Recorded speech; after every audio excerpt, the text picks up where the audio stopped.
Mesdames et messieurs, bonjour, bienvenue. Nous sommes le jeudi 6 juin 6-6-2024, le 6e mois de l'année, le 6e jour du mois de l'année. Nous sommes le jeudi et il est 10h. C'est votre programme le plus électrisant du paysage audiovisuel camerounais, le PAC, qui débute sur les antennes de radio et qui est sur les antennes de radio. J'ai failli dire radio Kinox. Vous avez dit. Je l'ai dit. Mais pourquoi vous répondez tous en même temps? Vous l'avez dit. Parce que c'est ce qui s'est passé. Ça veut dire que comme vous avez envie de corriger, vous avez vu vous-même dans vos cordes, c'est bon. Non, mais en fait, c'est la synchronisation entre Charles Hamel et Dominique Audrey qui me pose. Vous l'avez dit. Ça veut dire que nous avons le même imaginaire collectif. Et qui est? C'est pas mauvais. Bon, d'accord. En attendant que tous les Camerounais aient le même imaginaire collectif et finissent par dire à nos dirigeants, vous avez foutu le Cameroun en l'air. Eh bien, on est toujours là à regarder pendant qu'on nous dit qu'on va encore prêter 80 milliards pour aller signer une convention d'interconnexion électrique avec un pays qui n'a même pas le 10e du potentiel énergétique hydroélectrique du Cameroun et même au niveau de la couverture en énergie électrique. À quoi va donc servir cet argent? On ne voulait que 56 milliards, mais on va maintenant prendre 80. Je vous laisse savoir, je vous laisse deviner à quoi vont servir les près de 30 milliards de dessus. Peut-être qu'on a les projets intégrants avec. Dominique Audrey, ça va? Oui, ça va très bien. Vous êtes sûre, certaine? Ça va? Oui, très bien. Vous êtes trop contente quand vous pouvez enfin dire à Cédric Ding, vous l'avez dit, et Non. je vous avais prévenu. Non, je vais très bien, Céline Digne. Je vais très très bien. Pourquoi je ne suis pas rassuré? Non, non, rassurez-vous. Si vous savez, ça va, ça va.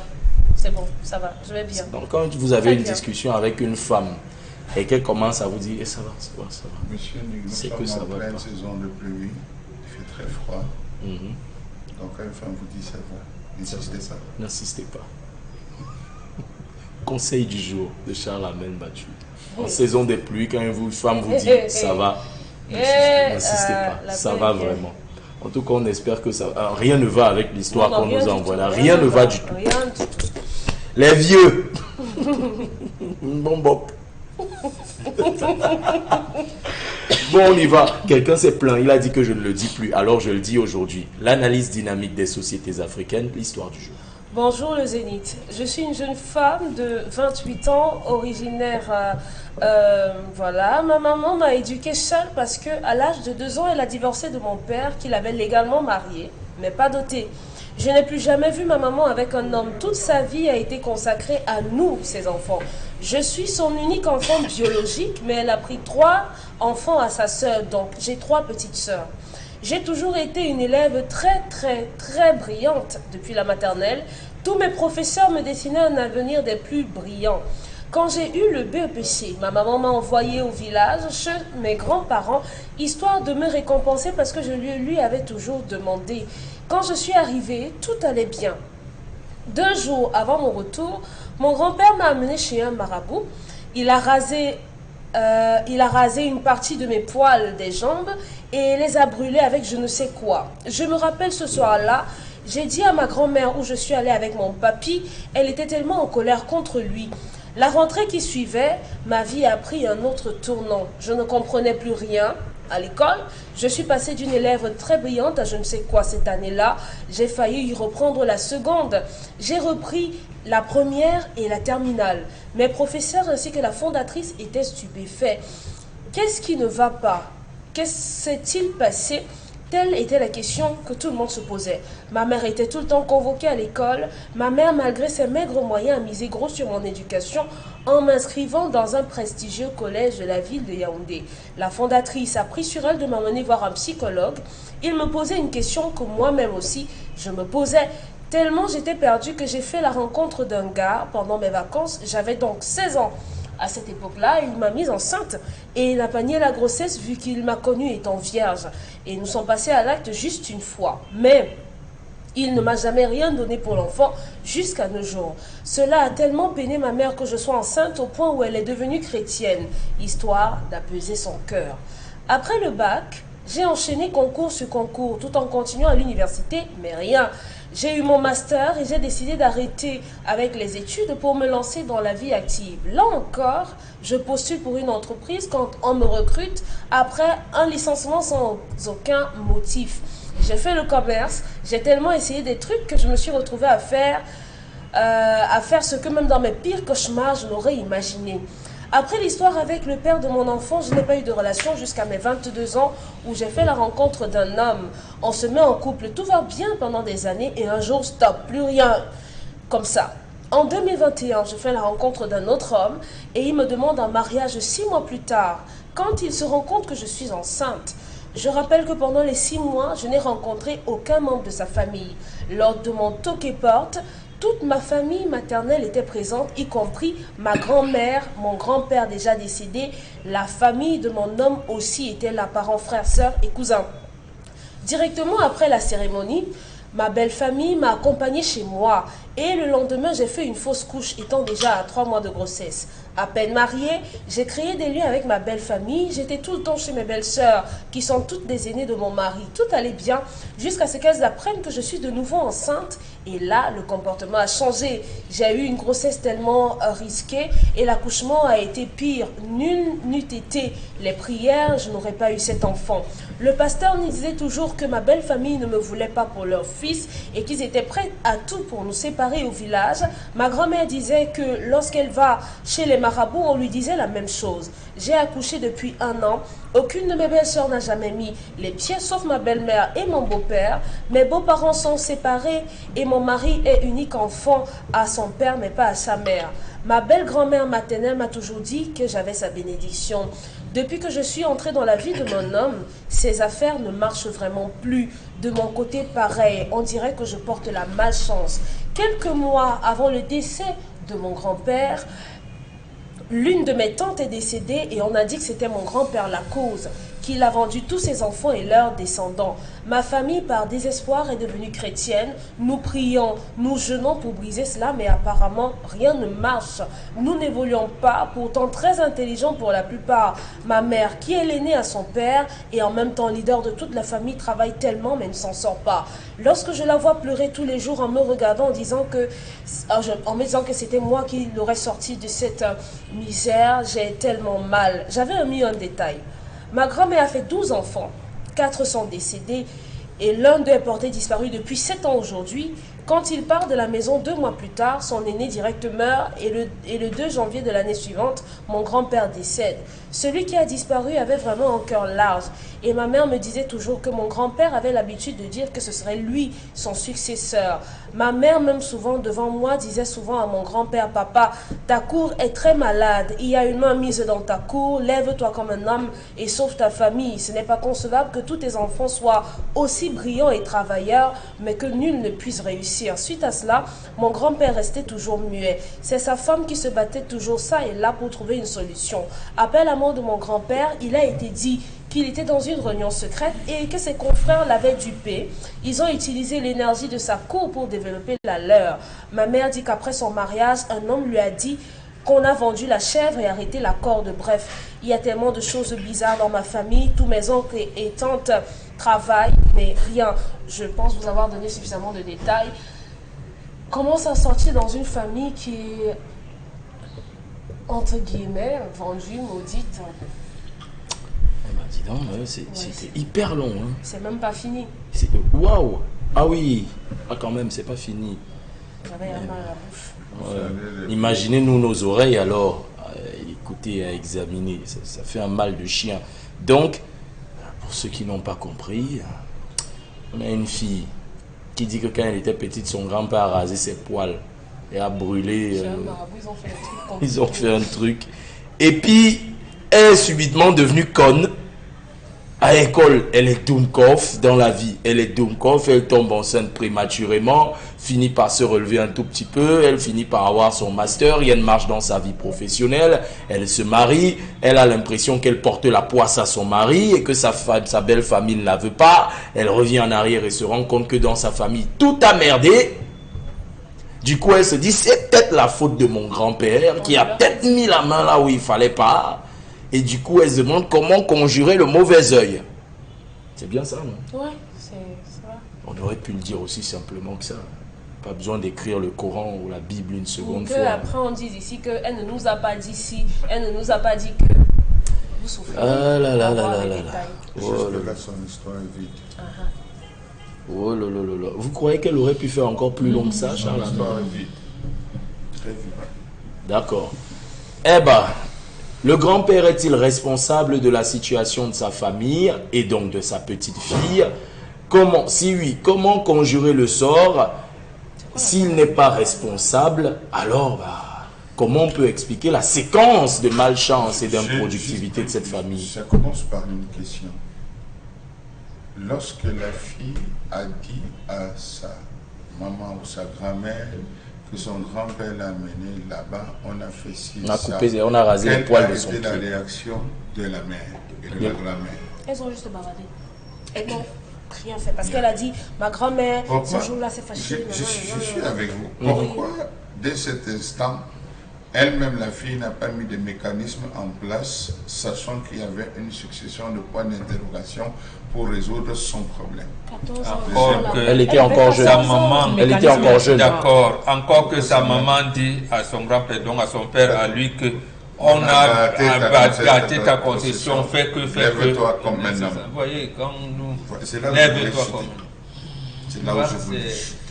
Donc, monsieur, Elle dit, excusez-moi, ne vous fâchez pas, je vous en prie. allons-y. Ma grand-mère, comme j'ai dit, s'est fâchée contre lui et elle m'a donné le jujube et la poudre blanche. Quand je suis arrivée en ville, j'ai raconté à ma maman la réaction de ma grand-mère et elle n'a pas eu de réaction spéciale. Ma mère aimait beaucoup son père et elle n'a jamais cru en tout ce qu'on a dit contre son papa. That is all. Donc il y Voilà. avait le jujube et... Jujube et une poudre Une poudre blanche, blanche. je ne sais C'est pas ce la que même c'était. maman qui dit à son père que ta concession Oui, oui, est. oui. Oui, elle a juste dit à son père que papa fait quelque chose pour Vous nous. vous rendez compte que là, on est en train de tourner en bourrique. C'est-à-dire une famille qui sait que la concession est gâtée. Voilà. Les femmes qui savent que la concession est gâtée, on a gâté les filles de la concession et qui ne font absolument rien en dehors de bavarder et se taire. Mais dans ce cas, qu'est-ce qu'elle doit faire, Charles?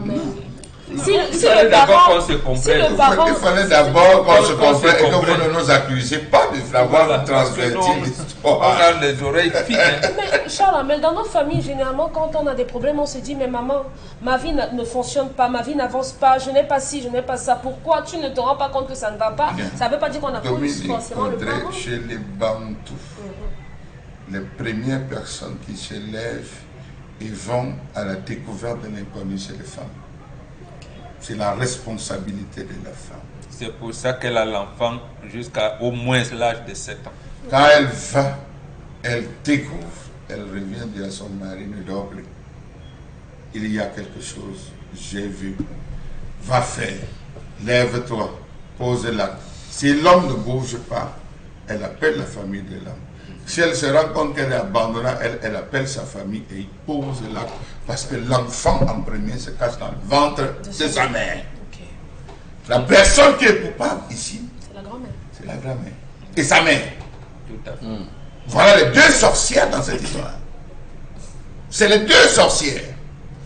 Vous ne pouvez pas entendre que quelqu'un a tapé l'épaule de votre garçon qu'il ne connaissait pas. L'enfant vient vous dire, à vous la mère, vous n'allez pas poser la question, vous n'allez pas chercher à enquêter, vous ne vous époumonnez pas, pour vous s'en passe en perte et profit, vous restez tranquille. Non.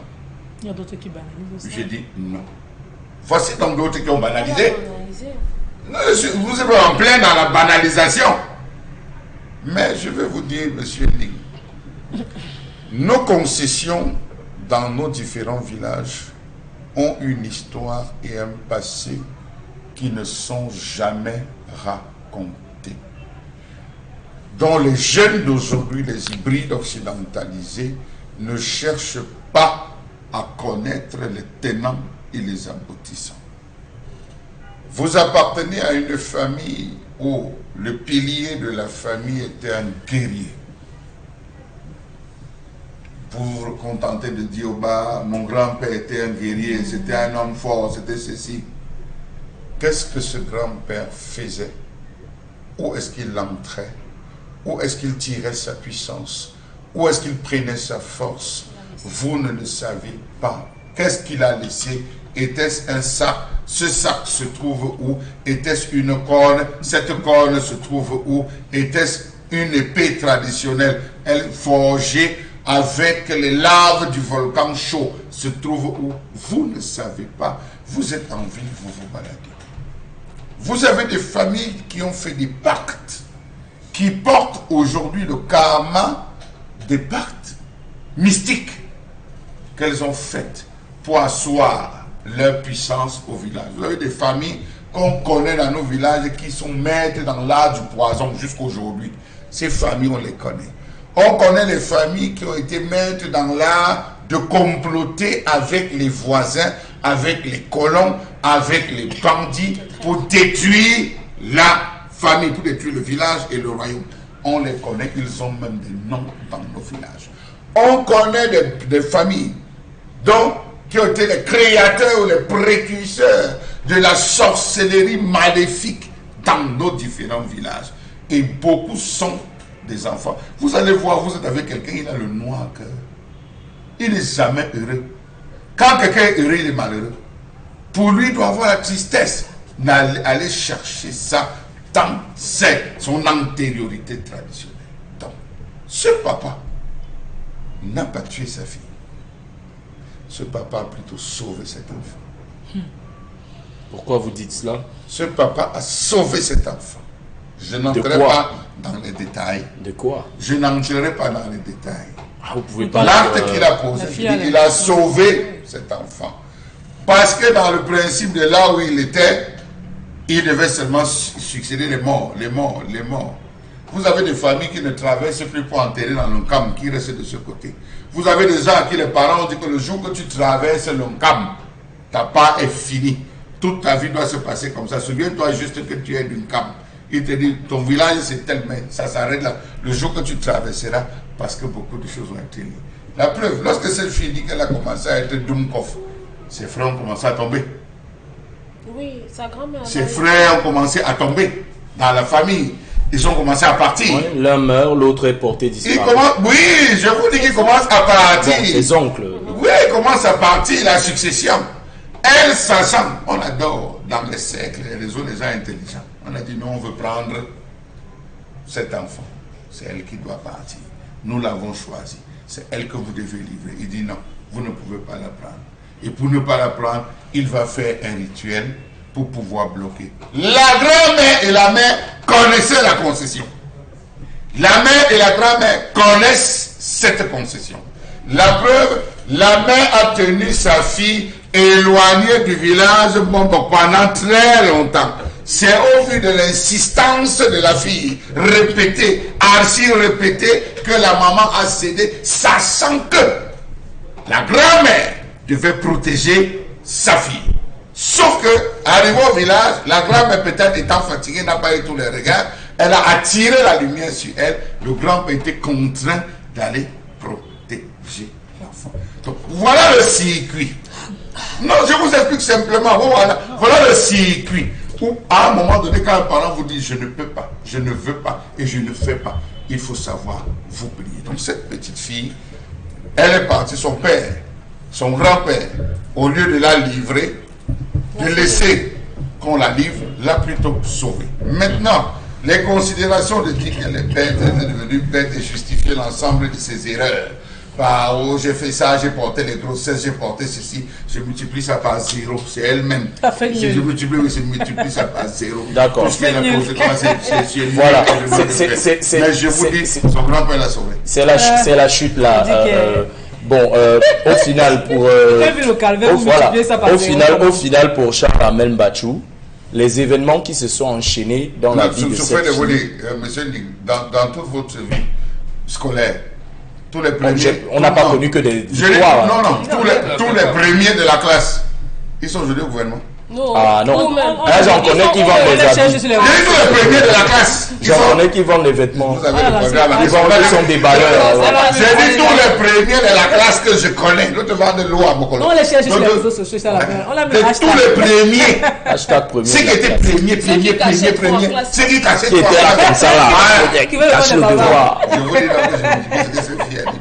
Donc, Pamela Fomen, est-ce que vous voyez dans la succession d'événements malheureux que cette fille a connus, le fait qu'à 16 ans, elle tombe enceinte, c'est de son propre fait. Elle ne devrait pas accuser son grand-père. Je rappelle qu'elle a une période de passage à vide à l'école.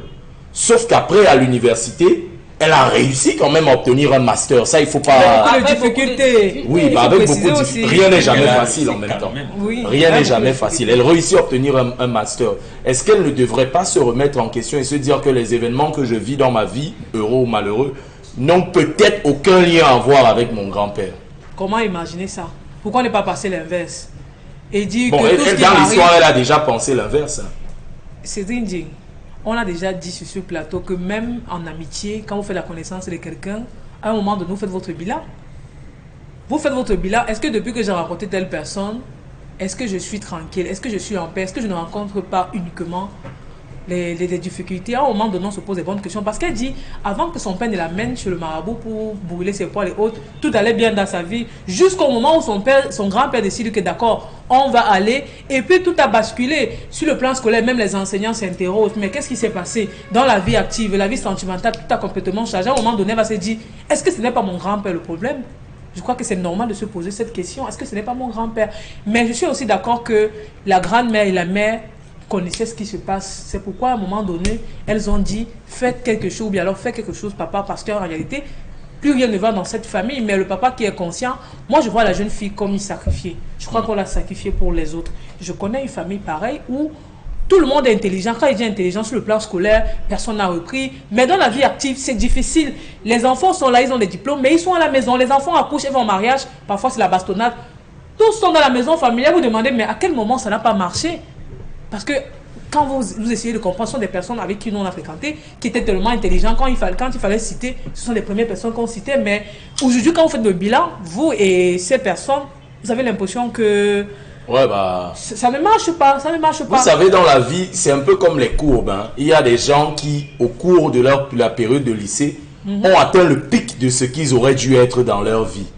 Vous êtes en bas. Vous avez l'impression que vous êtes merdique, mais en réalité, votre pic, vous ne l'avez pas encore atteint.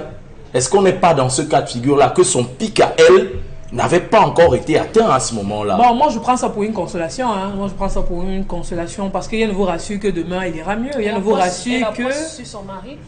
Oui, la poisse sur son mari. C'est drôle dans... Ah oui, moi, justement, je m'interroge. Est-ce que...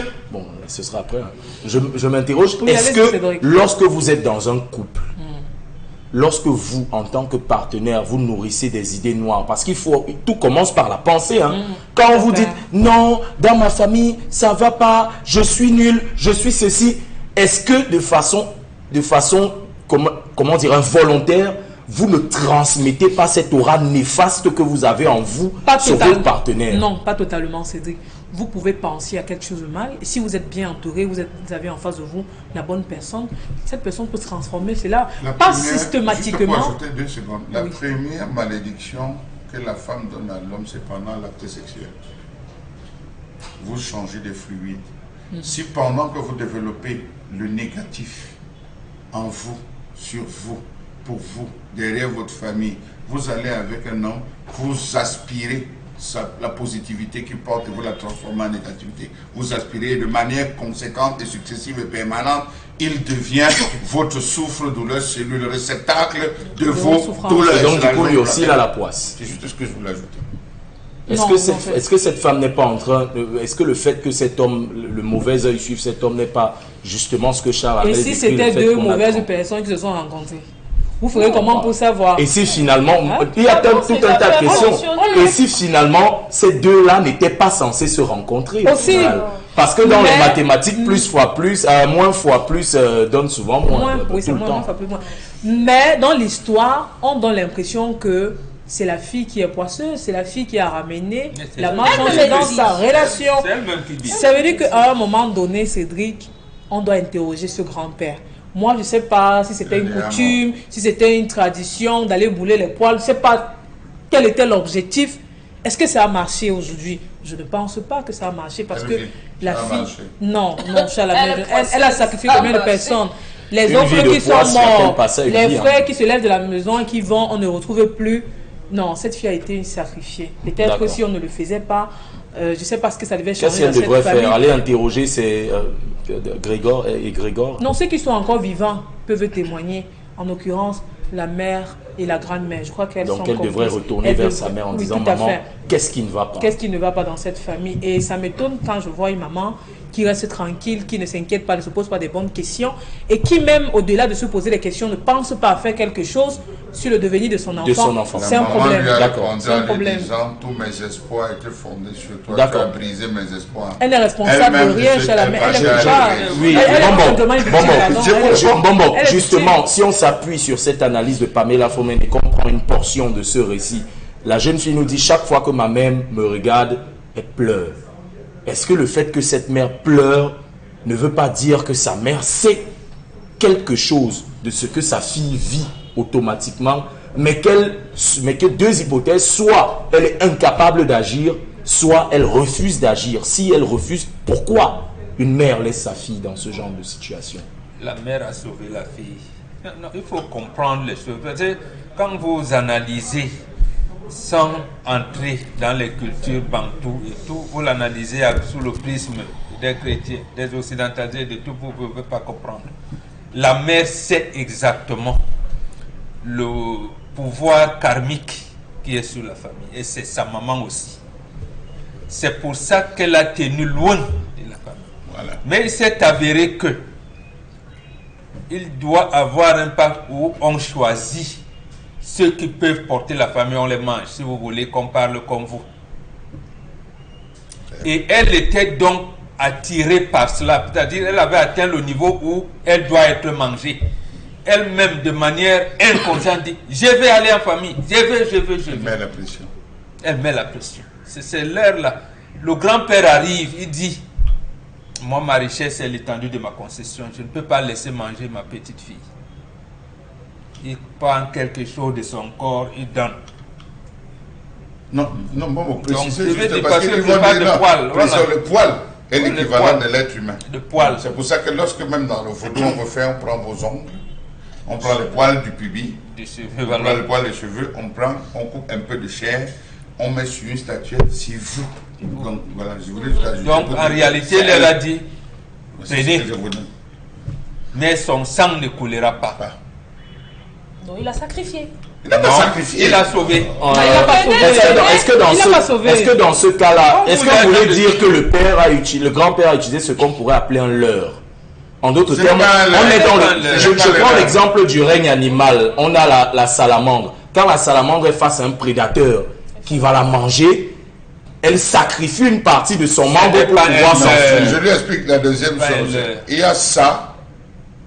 Il y a le fait qu'on pique dans chaque famille en disant que tout être humain qui viendra dans chaque famille, chaque maison de descendants de la lignée telle, on choisira une personne qui n'enfantera pas. Vous avez des maisons où, sur 7 enfants faits par une maman, vous avez des conditions où dans chaque maison, il y a une fille qui n'accouche pas. Il y a une condition où il y a des problèmes de mariage. Il y a. Ne voyez pas seulement l'affaire du poil, c'est pour rejoindre ce que Maman disait. Vous limitez uniquement, on a gâté la vie. Que celle qui n'accouche pas. Si vous dites qu'on a pris les poils qui représentent l'humain et qu'on a donné les poils, ça veut dire qu'au lieu de donner le corps, on a sacrifié d'une certaine façon. On l'a sacrifié. Je dis non. Okay, il est question, justement, quand on vous dit Oumiobe est mort pour le Cameroun. Bon, est-ce que c'est la même chose? Si. Ouais, justement, on vous dit toujours. Il est mort physiquement. Oui. Ça veut dire qu'il aurait pu donner ses cheveux à la place. Et Wandi explique ça comment? Le sang que nous versons est une sémence du nationalisme. C'est les dernières paroles de Wandi en disant la vérité voyage sans passeport. Est-ce qu'on peut faire une superposition des deux? Oui, on vous dit toujours que dans notre science, il faut lier les sciences exactes aux autres sciences. Il faut trouver le plan spirituel. Et si vous allez sur le plan spirituel, je vais plus loin. Le Cameroun est bloqué parce que le combat de Oumiobe et de Wandi est considéré comme s'ils étaient contraires au combat de Matin pour Samba et Douala Mangabel. Or, ils ne se sont pas connus. Simplement parce que les Douala Mangabel avaient signé avec les Britanniques pour chasser les Allemands. Et les Wandi viennent après en disant maintenant, en donnant donc le poil, qu'est-ce qu'il a fait? C'est ça que je vous explique aujourd'hui. Que nous qui allons sur le plan supérieur, nous réconcilions cela Voilà. en disant que non, c'est vrai, et ses camarades ont dit que les Britanniques et les Français ont signé aux Nations Unies, elle administrera comme partie intégrante des forces françaises. Ce n'était pas en contradiction avec les autres parce que on justifie. Oh, si vous lisez les livres d'histoire, vous limitez là, vous allez dire, ils sont dans la continuité d'eux, alors que sur le plan supérieur, ils sont en train de se battre. Ils ne se connaissaient même pas. On vous dit ça. Donc ici, oui. Le grand-père est devant l'embarras. Il a trouvé que ses parents, ses grands-parents ont signé des pactes où sa concession risque de disparaître. Et on va choisir les gens méritants, pour utiliser votre expression. Comment éviter de perdre les humains? Encore que j'ai une lague qui est première. Il fait donc ces rituels. La conséquence de ces rituels est que les autres dont on n'a pas fait le rituel sont en train de disparaître. Mais au moins celle-ci, avec toutes les difficultés, elle peut quand même. Donc ici, il est question, je termine en disant, nous avons l'obligation de connaître l'histoire de nos familles. Nous avons été des mangeurs d'hommes. De ceci, il faut qu'on le connaisse. C'est-à-dire que même si un petit-fils de Hitler vient là, on doit le dire qu'est-ce qu'a fait son grand-père. Donc nous avons des familles de sorciers. Nous devons savoir ça et maintenant chercher les moyens comment éclaircir le ciel pour que on puisse s'épanouir. Merci. Donc c'est ça là, la fille reste tranquille, mais également il a rencontré qui se ressemble. Même son homme. Vous dit, elle nous dit que les parents de son homme sont séparés et l'homme et le garçon est le seul que son père a eu. Oh, sa maman a eu d'autres filles qui sont jaloux de. Ça veut dire que là-bas aussi, il y a un désellement à recadrer, ainsi de suite. Ça veut dire que ce garçon est discuté entre sa maman, la famille de sa maman, où la maman n'a fait que des filles, et son propre père biologique. Ça fait des choses à recadrer chaque fois. Ok. Dominique Audrey, votre conseil pour sortir à cette fille aujourd'hui? Pensez comme Pamela qu'elle devra aller questionner sa mère. Questionner sa mère. Elle va devoir chercher elle-même les réponses à ces questions. Comment? Vous avez, peu importe comment, peu importe où, parce qu'au final, c'est votre vie. Si on part du postulat selon lequel votre grand-père vous a, entre guillemets, sauvé la vie en faisant ce qu'il a fait, il vous a tué. Parce que c'est difficile d'avoir une vie dans laquelle tout ce qu'on entreprend finit systématiquement par échouer. Vous achetez un gros filet d'eau en sachet. Vous vendez 100 francs et après vous ne vendez plus. Le capital investi. Vous faites ceci, ça ne fonctionne pas. On vous a sauvé comment? Et dès que vous entrez dans la vie d'un homme, tout vole en éclats. C'est un problème. On vous a tué d'une certaine façon. Comme les gens qui portent le nom de Yetna et Kwedi, qui veut dire la mort. Moi, je dis... Kwedi qui veut dire la mort. Les Nièmes. Donc les Nièmes qui se retrouvent aussi dans cette situation que cette fille. Il y en a même qui ont le nom de dire, qui veut dire malédiction. Ça peut être, on va dire ça comment, un inverse, parce que moi j'ai un Kwedi dans ma famille. Ce n'est pas un inverse. Il réussit. On donne ce nom exactement l'inverse de ce que son nom dit. Justement, ça veut dire qu'on a maudit la mort. On vous dit prochainement, tu porteras le nom d'Indie, qui veut dire malédiction, mais tu ne seras plus maudit. On vous donne ce nom, cette famille portera ce nom parce que c'est la malédiction qui a failli vous. À partir de maintenant, on enlève cette malédiction. Vous porterez malédiction, mais vous serez béni. Elle n'ira pas vers sa mère parce que jusqu'ici, à part pleurer et se lamenter, sa mère n'a pas fait grand-chose pour elle. Moi, je crois que quand on arrive à un certain âge, il faut pouvoir prendre sa vie en main, n'est-ce pas? Si vous ne faites pas ce que vous avez à faire, vous allez finir par mourir. Votre mère a sa propre vie. Charles Hamel, quand on finit d'écouter ses parents, c'est elle qui ne dort pas, c'est elle qui est malheureuse. Vous prenez votre vie en main. Donc maintenant, votre grand-mère et votre mère, si elles sont complices, vous les mettez de côté et vous vous battez pour vivre. Merci Dominique Audrey. En tout cas, jeune femme, aujourd'hui la décision vous appartient. Parfois pour avancer, il faut parfois revenir en arrière pour prendre un peu plus d'élan. La colère de Charles Hamel Badjo.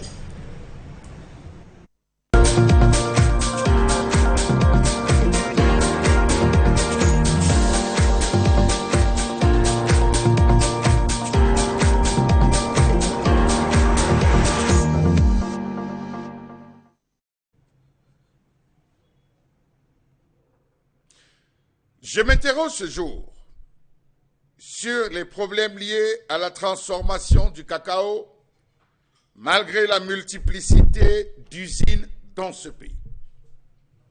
Au cours de la campagne cacaoyère 2021-2022, qui s'est achevée le 15 juillet 2022, le Cameroun a transformé localement 86 850 tonnes de fèves de cacao, qui correspondait à cette époque à seulement 29,5% de la production nationale commercialisée, officiellement estimée à 295 163 tonnes. Le ministre du Commerce était allé plus loin en disant les années 2023-2024 à venir devraient être portées essentiellement sur la transformation avec la multiplication des usines pour ce faire. Comment comprendre que rendu en 2024, le Cameroun peine à transformer 50% de sa production malgré la fameuse multiplication des usines? Le Cameroun compte à ce jour 5 usines de transformation de cacao opérationnelles et 40 unités artisanales qui essaiment dans le pays, sans pour autant permettre d'atteindre les 50%. Comment comprendre qu'il y a autant d'usines de transformation du cacao au Cameroun, alors que les produits de l'extérieur gagnent toujours du terrain dans ce pays? Tout ce qui est formé, tout ce qui tourne tout autour, du chocolat, du cacao, viennent de l'extérieur, jamais de l'intérieur. Pourtant, on nous a rassuré que la multiplication de ces différentes usines allait favoriser la mise à disposition de produits de meilleure qualité transformés localement au Camerounais. Comment comprendre que le taux de transformation du cacao soit largement en dessous de la barre des 30% de la production nationale, alors que le gouvernement et les acteurs de la filière s'étaient fixés dans un premier temps, à l'horizon 2020, de franchir le cap de 50%, à l'horizon 2022, d'atteindre le cap de 75%, à l'horizon 2023, 24, 25, 26, 30, 100%. Pourquoi mentir? Vous me direz, c'est des projections. Mais qu'est-ce qu'on met dans projection? Projection faite dans le cadre de la relance des filières cacao-café, qui ambitionnait également de porter la production cacaoyère nationale à 600 000 tonnes. Comment comprendre cette timidité observée dans la transformation locale du cacao, alors que ces dernières années, le Cameroun a enregistré l'arrivée de 2 nouvelles unités de transformation industrielle d'une capacité cumulée d'au moins 80 000 tonnes. Rappel des faits. Le Cameroun a transformé 60 405 tonnes entre 2019 et 2020. 62 426 tonnes entre 2020 et 2021. 86 850 tonnes entre 2021 et 2022. Le plan 2020 alors a servi à quoi? Et quel était donc le bluff? La raison de ce bluff tant avancé dans ce pays. Ont-ils atteint les 600 000 tonnes de cacao de production promis en 2012 pour 2020? Non, non et non. Comment comprendre qu'ils veulent transformer ce qui ne possède pas, ce qui est déjà acheté, ce qui est déjà trié, ce qui est déjà sélectionné à l'avance?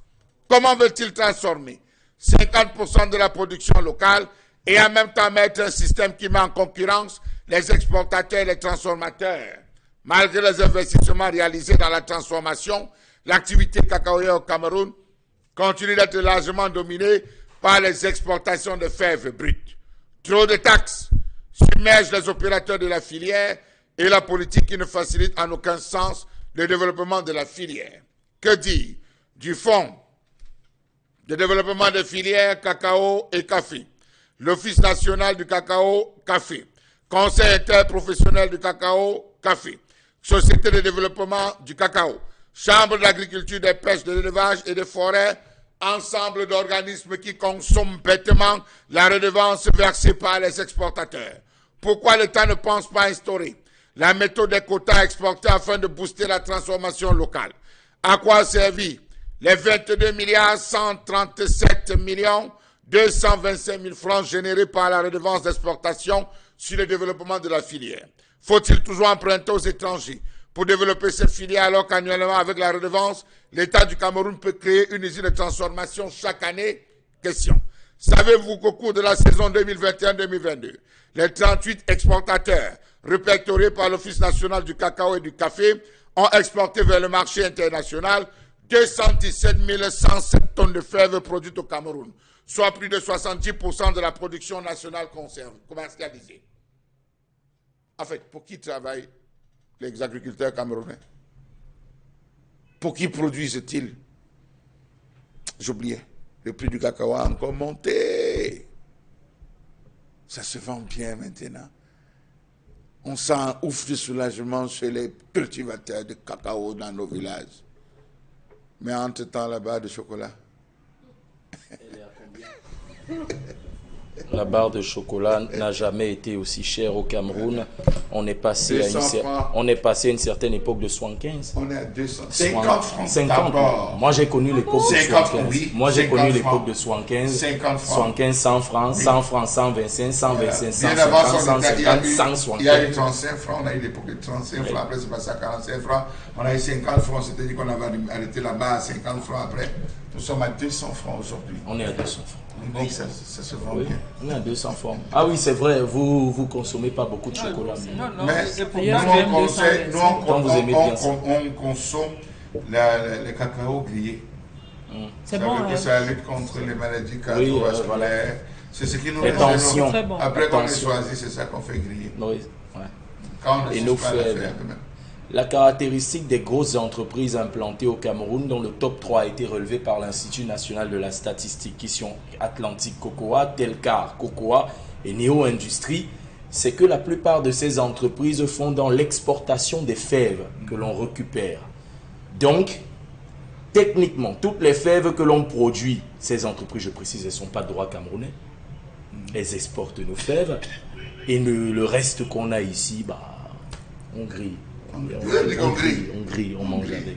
Le Cameroun peine à transformer 50% de son cacao produit localement. On va donc poser la question, Bonbon Bengan, à quoi sert donc l'embellie dans le secteur du cacao si techniquement et même factuellement, on n'en profite pas du tout? J'ai généralement ce problème depuis au moins 20 ans avec certains de nos compatriotes, sûrement qui sont à l'étranger, qui sont des enseignants, qui parlent de l'économie. Lorsqu'ils me disent, oui, le problème du Cameroun, le mauvais management, c'est... Hein, je leur dis, qu'est-ce que vous appelez management, mauvaise gestion? C'est-à-dire, le problème du cacao, c'est la source même, comme vous avez dit. Comptoir français de l'Afrique de l'Ouest, groupe CFAO. C'est comme ça que ça veut dire. Comptoir français de l'Afrique de l'Ouest, groupe CFAO. Il est question, jusqu'aujourd'hui, en 2024, de ne pas concurrencer les groupes français qui opèrent dans le cacao. Donc, si nous pensons qu'il est temps qu'on soit souverain, voici le combat que nous devons mener. C'est vrai, on ne dira pas Paul Biya de nous mentir avec ces gens qui veulent mettre quelque argent pour comment dire, pour avoir l'énergie électrique en bouffe. Non, ce n'est pas ça. Parce que eux, c'est comme ça qu'ils voient les choses. On ne dit pas de le faire. Mais comment parvenir à avoir notre souveraineté en disant par exemple que, et c'est d'ailleurs, ça fait partie, je pense, du 5e point dans ce qu'Aïdjo voulait faire, dans le 5e plan quinquennal. La poursuite de la création d'entreprises et dirigeants privés camerounais. Oui, à capitaux. À capitaux privés. Quand on parlait de camerounisation des cartes, il fallait seulement arriver, comme en Algérie, en disant, au bout de 5 ans, au bout de 10 ans, cette entreprise sera totalement camerounaise. Oui. Mais ici, ce n'est pas possible. Quand vous est interdit de concurrencer les Français qui opèrent là dans le domaine. Je rappelle qu'au Cameroun, dans le secteur du cacao, on a à peine 5 entreprises. C'est d'ailleurs pour cette raison super. Que les Français n'ont pas voulu créer une usine de transformation du cacao dans la région du sud-ouest à l'époque. Même l'entreprise qui était à l'époque, qui n'existait plus, Guinness, qui était dans le sud, on l'a ramené ici. On dit aux Britanniques, venez chez nous. Donc, pour essayer de contrôler tout. Donc, en réalité, c'est là le problème. Le groupe, je ne vais pas citer le nom. Moi, j'ai dragué vos mamans avec les mambos. Aujourd'hui, c'est toujours possible. Parce que si vous draguez une femme avec le mambo, comme ça coûte cher, c'est que forcément vous avez un peu. Non, est-ce que vous connaissez combien coûte l'autre plaquette là? 900. Après, 1100 francs ailleurs. 1100 francs ailleurs. nous, c'est les mocha glacés qui coûtent 200. Voilà, donc vous savez, donc on dit que les Bantous ne sont pas galants, on est très galants d'ailleurs. Voilà. Donc ça coûte hyper cher. Si je drague une fille à Yagua et que je sorte ce plateau-là, elle va dire. On avait les cartes postales Au et un Togo, peu de mambo et tout. vous savez qu'on exporte déjà ça du Cameroun pour le Togo. C'est dans les 2500, 3000. Quand tu as une carte postale, tu mets quelques mambo, tu achètes le fil à tresser. Mais il y a une réalité, si vous avez eu l'occasion de suivre l'une des premières éditions d'Agro 237, émission présentée par Marcelin Gansop, on parlait de cette embellie du cacao, du secteur du cacao au Cameroun depuis quelques années. Le kilo a connu une augmentation fulgurante en l'espace de quelques années. C'est nous tuer, justement. C'est ça. Justement, j'en arrive, Bobo Bengam. On a vu, avec cette embellie du cacao, les étrangers qui opèrent dans le domaine se ruer littéralement au Cameroun. On pensait qu'en maintenant on tuait le secteur, les étrangers sont venus élever le quota du kilo pour que les entreprises locales ne puissent pas acheter, puisqu'elles n'ont pas d'argent. Ce sont les entreprises, les multinationales qui achètent aujourd'hui. Les cultivateurs disent qu'ils sont fiers, mais est-ce qu'à ce moment-là, ce n'est pas un piège qu'on nous a tendu?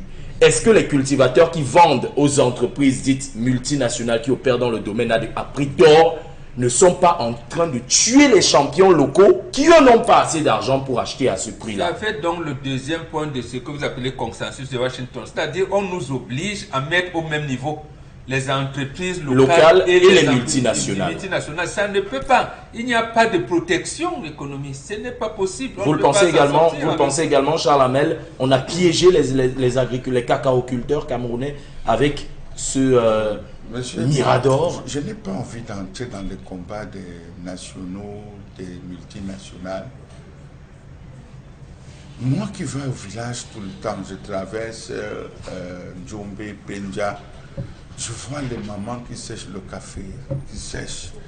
Je traverse Nkonsamba, qui était la ville du cacao, la ville du café.